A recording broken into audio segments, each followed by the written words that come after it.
sanjung bisa berdiri dengan senior-senior saya. Ada Bang Khalifudin, ada Dr. Inasri, juga ada Adinda Okta Bina. Saya berbicara atas kapasitas diminta oleh teman-teman untuk melihat kondisi hari ini terkait dengan penanganan COVID. Tentu saja kita batasi Badan Meriah Aceh Tengah, karena saya selalu ingin tahu tentang update COVID itu. Bahkan saya beberapa waktu yang lalu berinisiatif membuat semacam diagram, semacam infografis. Tujuannya bukan menyulitkan. Banyak juga yang berterima kasih kepada saya, kemudian terima kasih Bang, kita sudah diberitahu, jadi kita bisa menjaga diri, kita bisa kalau ketemu beberapa orang yang terinfeksi COVID, kita bisa menghindar minimal 1 meter dan memenuhi protokol COVID. Itu untuk kerahasiaan pasien COVID itu sedang digugat di Mahkamah Konstitusi dan belum ada putusannya. Kira-kira ada beberapa pemilik usaha itu menggugat agar data atau minimal inisial atau minimal kampung atau minimal umurnya diberitahu saja, agar kita bisa juga untuk menjaga diri, walaupun dalam undang-undang kesehatan itu dirahasiakan dan ini diminta dikecualikan. Kita melihat atau saya melihat ini untuk bahan edukasi ke masyarakat bahwa COVID ini sebenarnya bisa dihindari dan bisa diobati dan bisa sembuh. Hanya saja tingkat penularannya yang begitu khawatir, begitu tinggi, begitu cepat.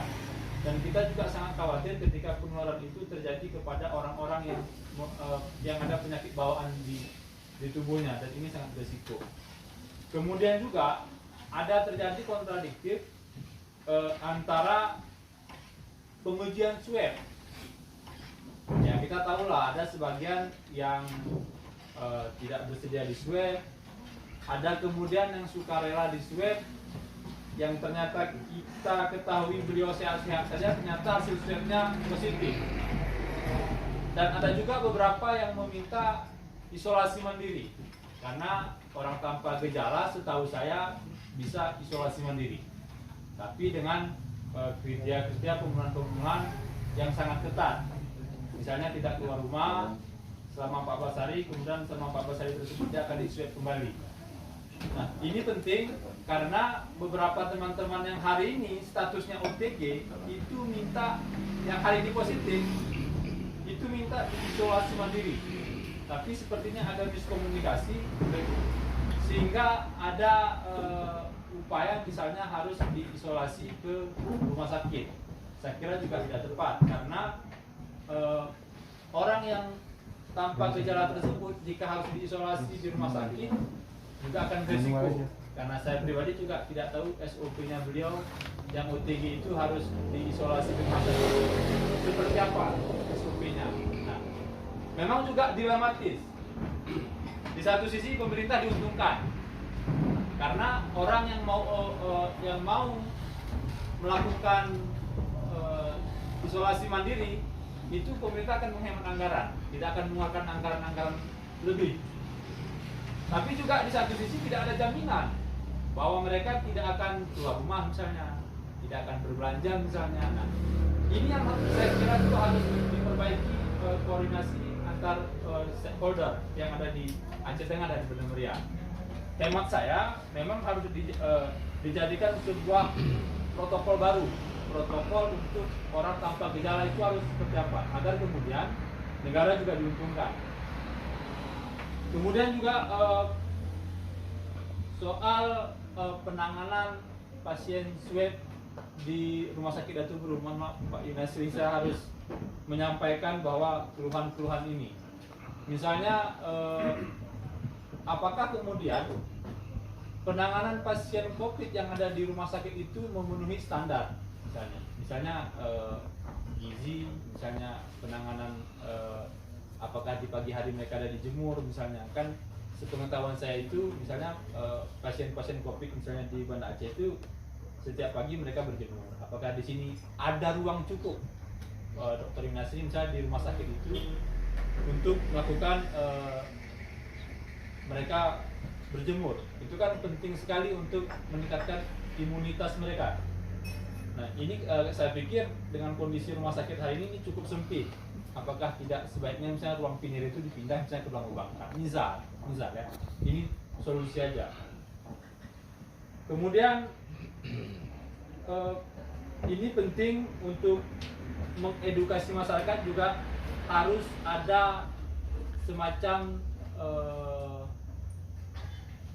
koordinasi antara misalnya tim gugus, kemudian kepala desa, kemudian camat, bahwa masyarakat juga harus kita edukasi bahwa orang yang COVID-19 ini tidak harus dimarginalkan misalnya, tidak harus disematkan stigma yang bermacam-macam. Saya hari ini mungkin kita semua di sini tidak ada jaminan bahwa kita akan terbebas COVID. Yang perlu kita lakukan adalah bagaimana kita misalnya jika terkena COVID kita akan isolasi di mana? Apa yang akan kita lakukan? Nah, ini yang harus kita edukasi ke teman-teman, ke tetangga, bahwa penting kemudian tetangga kita misalnya keluarga tidak ada jaminan.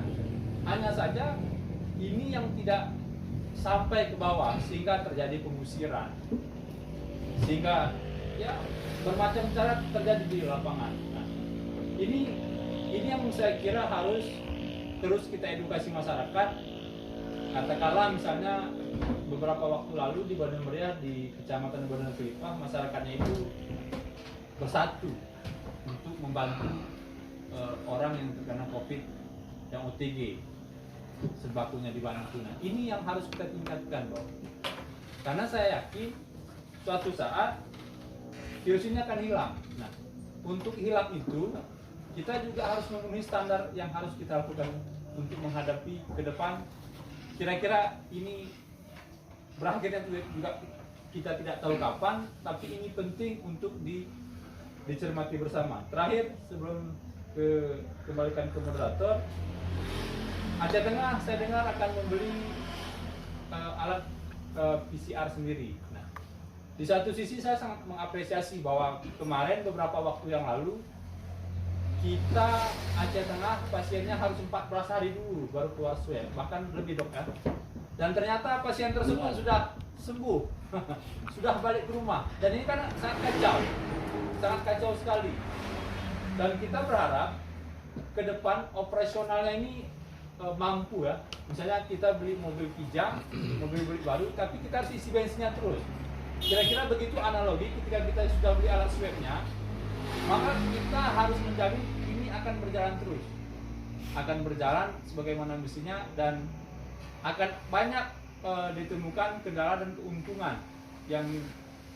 yang kita harapkan ini akan bisa menolong minimal di 4 kabupaten. Kita tahu bahwa rumah sakit Datu Biru kita adalah rumah sakit rujukan untuk 4 kabupaten. Nah, ini penting, langkah ini kita apresiasi, dan kemudian hal-hal lain mungkin akan berkembang dalam diskusi nanti. Saya kembalikan.